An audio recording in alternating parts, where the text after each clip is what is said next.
South BD news 24। মহান বিজয় দিবস উপলক্ষে পটুয়াখালীতে জেলা বিএনপির আলোচনা সভা অনুষ্ঠিত। আমাদের প্রধান প্রতিবেদক জালাল আহমেদের পাঠানো রিপোর্টে থাকছে বিস্তারিত।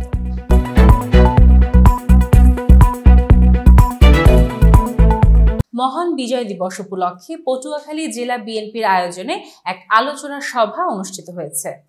17 ডিসেম্বর মঙ্গলবার সকাল 10:30টায় জেলা বিএনপির কার্যালয়ে জেলা বিএনপির সদস্য মোহাম্মদ সিদ্দিকুর রহমানের সঞ্চালনায় আলোচনা সভায় প্রধান অতিথি হিসেবে উপস্থিত ছিলেন জেলা বিএনপির আহ্বায়ক আলহাজ আব্দুর রশিদ চুন্নু মিয়া। সভায় প্রধান আলোচক হিসেবে বক্তব্য রাখেন জেলা বিএনপির সদস্য সচিব স্নেহাংশু সরকার কুট্টি।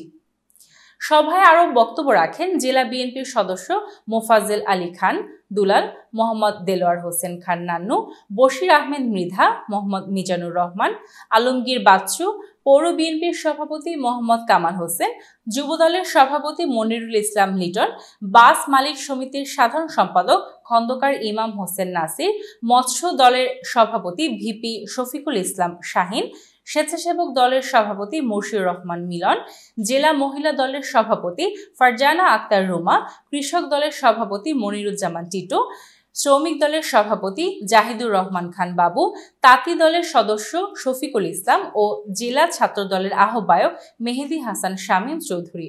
সভায় বিপুল সংখ্যক নেতাকর্মী উপস্থিত ছিলেন।